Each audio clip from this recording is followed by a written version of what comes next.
Hello ವೀಕ್ಷಕರೇ, welcome to ಸರ್ಸು vlogs. ಒಂದು ತಾಯಿ ತನ್ನ ಮಗು ದೂರ ಹೋಗುತ್ತೆ ಅಂತ ಗೊತ್ತಾದಾಗ ಅದನ್ನು ಎಷ್ಟು ಹಿಂಬಾಲಿಸ್ಕೊಂಡು ಹೋಗುತ್ತೆ ಅನ್ನೋದಕ್ಕೆ ಈ ವಿಡಿಯೋ ನೋಡಿ ನಿಮಗೆ ಅರ್ಥ ಆಗುತ್ತೆ. 9 ತಿಂಗಳು ಹೊಟ್ಟೆಯಲ್ಲಿ ಹೊತ್ತು ಸಾಕಿರ್ತಕ್ಕಂಥ ತಾಯಿ ದೊಡ್ಡವರಾಗೋವರೆಗೂ ಸದಾ ಅವ್ರ ಜೊತೆನೇ ಇರ್ತಾಳೆ. ನೋಡ್ತಿದ್ದ ಹಾಗೆ ಮಕ್ಕಳು ಬೆಳೆದು ದೊಡ್ಡವರಾಗ್ತಾರೆ. ಅವ್ರಿಗೂ ಒಂದು ಫ್ಯೂಚರ್ ಅಂತ ಬೇಕಾಗತ್ತೆ. ಕೆಲಸಕ್ಕಾಗಲಿ ಅಥವಾ ಓದೋದಕ್ಕಾಗಲಿ ಅವರು ನಮ್ಮನ್ನು ಬಿಟ್ಟು ದೂರ ಹೋಗಬೇಕಾಗೇ ಬರುತ್ತೆ. ಆವಾಗ ಆ ತಾಯಿಗಾಗೋತಕ್ಕಂಥ ನೋವು ನಾವು ಮಾತಲ್ಲಿ ಹೇಳೋದಕ್ಕಾಗಲ್ಲ. ಇವನು ವಿವೇಕ್ ಅಂತ ನಮ್ಮ ಅಕ್ಕನ ದೊಡ್ಡ ಮಗ.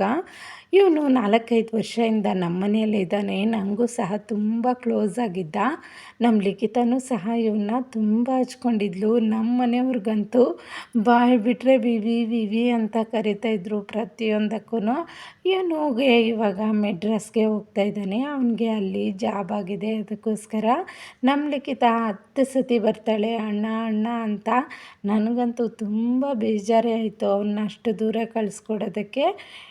ಮಕ್ಕಳ ಫ್ಯೂಚರು ನೋಡಬೇಕಾಗುತ್ತಲ್ವ ನಾವು. ಅದಕ್ಕೋಸ್ಕರ ಸ್ವಲ್ಪ ದಿನ ಇದ್ದು ಬರಲಿ ನೋಡೋಣ ಅಂತ ಕಳಿಸ್ತಾ ಇದ್ದೀವಿ.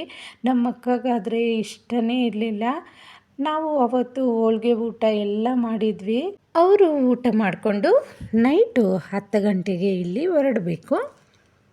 ಇಲ್ಲಿಂದ ಅವರು ಬಸ್ಸಲ್ಲೇ ಹೋಗೋದು, ಟ್ರೈನೇನು ಬುಕ್ ಮಾಡಿರಲಿಲ್ಲ. ನಮ್ಮ ಅಕ್ಕಗೆ ನೋಡಿ ಬೇಜಾರಲ್ಲಿದ್ದಾಳೆ.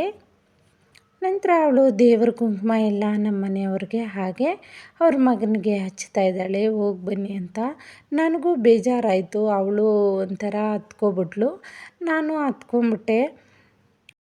ಯಾಕಂದರೆ ಅವಳಿಗಿಂತ ಹೆಚ್ಚಾಗಿ ನಡುವೆ ಅವನು ನನ್ನ ಜೊತೆನೇ ಕ್ಲೋಸಾಗಿದ್ದ. ನಾವಿಬ್ಬರು ದಿನ ಒಟ್ಟಿಗೆ ಊಟ ಮಾಡ್ತಾಯಿದ್ವಿ. ನಾನು ತಿನ್ನೋವರೆಗೂ ಅವನು ತಿಂತಾ ಇರಲಿಲ್ಲ, ಕಾಯ್ತಾ ಇದ್ದ. ಅದರಿಂದ ನನಗೂ ಸಹ ಜಾಸ್ತಿನೇ ಬೇಜಾರಾಯಿತು. ಹಾಗೆ ನಮ್ಮ ಅಕ್ಕ ನಾವು ಒಬ್ರಿಗೊಬ್ರು ಸಮಾಧಾನ ಮಾಡ್ಕೊತಾ ಇದ್ದೀವಿ. ನಾವು ಇಲ್ಲಿಂದ ಇಲ್ಲಿಗೆ ಮಗುನ ಕಳಿಸೋಕ್ಕೆ ಇಷ್ಟೊಂದು ಬೇಜಾರು ಮಾಡ್ಕೊತಾ ಇದ್ದೀವಲ್ವಾ. ಅಲ್ಲಿ ಆರ್ಮಿಗೆ ಕಳಿಸೋವಾಗ ತಾಯಿಗೆ ಎಷ್ಟು ನೋವಾಗುತ್ತೆ ಮಗುನ.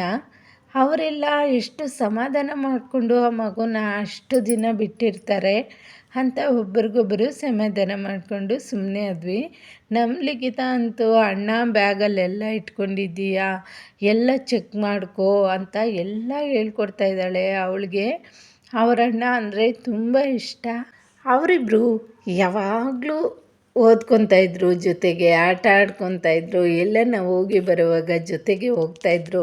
ಲಿಖಿತಗೆ ಏನು ಬೇಕಾದರೂ ತಂದು ಕೊಡ್ತಾಯಿದ್ದ, ಸ್ಕೂಲ್ಗೆ ಕರ್ಕೊಂಡು ಹೋಗಿಬಿಡ್ತಾ ಇದ್ದ. ನನಗಂತೂ ತುಂಬಾ ಬೇಜಾರಾಯಿತು. ಲಿಖಿತ ಅವನಿಗೋಸ್ಕರ ಒಂದು ಲೆಟರನ್ನು ಸಹ ಬರೆದಿದ್ಲು. ಇದನ್ನು ಓದಿ ನಾನು ತುಂಬ ಎಮೋಷ್ನಲ್ ಆಗಿಬಿಟ್ಟೆ. ಚಿಕ್ಕ ಮಕ್ಕಳಿಗೆ ಎಷ್ಟೊಂದು ಫೀಲ್ ಆಗುತ್ತೆ ನೋಡಿ. ಒಬ್ಬರನ್ನ ಬಿಟ್ಟು ಹೋಗುವಾಗ ಅವರು ಅಷ್ಟು ಹಚ್ಕೊಂಡಿದ್ರೆ ಅದ್ರ ಬೆಲೆ ಆವಾಗ ಗೊತ್ತಾಗುತ್ತೆ ಅವರು ದೂರ ಹೋದಾಗ. ಅವಳು ಅವರಪ್ಪಗೂ ತೋರಿಸ್ತಾ ಇದ್ಲು, ನೋಡಪ್ಪ ಅಣ್ಣಗೋಸ್ಕರ ಈ ಥರ ಬರೆದಿದ್ದೀನಿ, ಅಣ್ಣನಿಗೆ ಗೊತ್ತಿಲ್ದಿರ ಅವನ ಬ್ಯಾಗಲ್ಲಿ ಇಡ್ತೀನಿ, ಅಲ್ಲಿ ಹೋದಾಗ ಅವ್ರು ನೋಡ್ತಾರೆ ಅಂತ ಹೇಳ್ತಾ ಇದ್ಲು. ಇದೆಲ್ಲವನ್ನು ನೋಡಿ ನನಗೂ ಸಹ ಬೇಜಾರಾಯಿತು. ಏನು ಮಾಡೋಕ್ಕಾಗತ್ತೆ, ಸಮಾಧಾನ ಮಾಡಿಕೊಂಡು ಅವ್ರನ್ನ ಕಳಿಸ್ಕೊಡ್ತಾ ಇದ್ದೀವಿ. ನಮ್ಮ ಮನೆಯವ್ರಿಗೆ ಮಗಳದೇ ಚಿಂತೆ, ಬಿಟ್ಟು ಹೋಗೋದು 3-4 ದಿನ ಹೇಗೆ ಅಂತ. ಅವಳಿಗೆ ಈಗ ಬರೀಯಮ್ಮ ಆಗ ಬರೀಯಮ್ಮ ಹುಷಾರಾಗಿರಿ ಅಂತ ಹೇಳಿ ಹೋಗ್ತಾ ಇದ್ದಾರೆ. ನಮ್ಮ ಜೊತೆ ನಮ್ಮ ಅಕ್ಕನ 2ನೇ ಮಗ ನಮ್ಮ ಜೊತೆ ಇರ್ತಾರೆ ನಮ್ಮ ಮನೆಯವ್ರು ಬರೋವರೆಗೂ. ಇವಾಗ ಅವರಮ್ಮ ನೋಡಿ ಮಗನ್ನ ಯಾವ ರೀತಿ ಫೋಟೋ ವಿಡಿಯೋ ತಗೊತಾ ಇದ್ದಾಳೆ. ಅವನು ಬಿಡ್ತಾನೆ ಇಲ್ಲ, ಅವಳು ಹಿಂದಿಂದೇ ಹೋಗ್ತಾಳೆ. ನನಗಂತೂ ಬೇಜಾರೇ ಆಯಿತು. ಸ್ವಲ್ಪ ಹೊತ್ತು ನಗಿತಾರೆ, ಸ್ವಲ್ಪ ಹೊತ್ತು ಅಳ್ತಾರೆ. ಅದೊಂಥರ ಎಮೋಷ್ನಲ್ ಆಗಿತ್ತು ನೋಡಿ. ಅವನ್ನ ಎಲ್ಲೋದ್ರೂ ವೀಡಿಯೋ ಮಾಡ್ಕೊತಾಳೆ. ಹಾಗೆ ಅಲ್ವಾ, ಪ್ರತಿಯೊಬ್ಬರೂ ಸಹ ಅವ್ರ ಮಗುನ ಈ ಥರನೇ ಇಷ್ಟಪಡ್ತಾರೆ. ಆ ಮಕ್ಕಳು ಸಹ ಅವ್ರ ಪ್ರೀತಿನ ಅರ್ಥ ಮಾಡಿಕೊಂಡು ತಂದೆ ತಾಯಿನ ಕೊನೆವರೆಗೂ ನೋಡ್ಕೊಳ್ಳೋದು ಅವ್ರ ಜವಾಬ್ದಾರಿಯಾಗಿರುತ್ತೆ. ನಮ್ಮ ಲಿಖಿತ ನೋಡಿ ಎಷ್ಟೊಂದು ಸತಿ ಅವನ್ನ ಇದು ಮಾಡ್ತಾಳೆ ಅಂದರೆ, ಅವಳಿಗೆ ಕುಂಕುಮ ಹಚ್ಚಿ ಅವನಿಗೆ ಹಗ್ ಮಾಡಿ ಕಳಿಸ್ತಾ ಇದ್ದಾಳೆ. ಹಾಗೆ ಹೇಳ್ತಾ ಇದ್ದಾಳೆ, ಬಸ್ಸಲ್ಲಿ ಹೋಗೋವಾಗ ಬ್ಯಾಗೆಲ್ಲ ಹುಷಾರಾಗಿ ನೋಡ್ಕೊಳ್ಳಿ, ನಿದ್ದೆ ಮಾಡಬೇಡಿ ಅಂತ. ಅದಕ್ಕೆ ನಮ್ಮ ಮನೆಯವ್ರು ನಗೀತಾ ಇದ್ದಾರೆ. ಹೀಗೆ ಅವರು ಹೊರಟರು. ನನಗೂ ಸಹ ತುಂಬ ಬೇಜಾರಾಯಿತು. ಇವರು ಇಲ್ಲಿಂದ ಕೇರ್ಪುರಮ್ಗೆ ಹೋದರೆ, ಅಲ್ಲಿಂದ ರಾಜಹಂಸ ಬಸ್ ಬುಕ್ ಮಾಡ್ಕೊಂಡಿದ್ದಾರೆ. ಅಲ್ಲಿಂದ ಅವರು ಮೆಡ್ರಾಸ್ಗೆ ಹೋಗ್ತಾರೆ. ಇಲ್ಲಿ ಆಟೋ ಬರೋದಕ್ಕೆ ಲಿಖಿತ ಹಾಗೆ ನಮ್ಮ ಅಕ್ಕನ ಮಗ ಹೋಗ್ತಾ ಇದ್ದಾರೆ.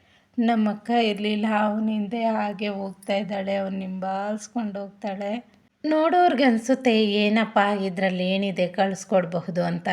ಅವನು ನೋಡಿ ಇಷ್ಟು ಜನ ಮಕ್ಕಳಲ್ಲಿ ಒಬ್ಬನೇ ದೂರ ಕಳಿಸ್ದಾಗ ಬೇಜಾರಾಗುತ್ತಲ್ವ. ಅವಳಿಗೂ ಸಹ ಹಾಗೆ ಆಯಿತು. ಇದಾಗಿತ್ತು ಇವತ್ತಿನ video. Thank you for watching.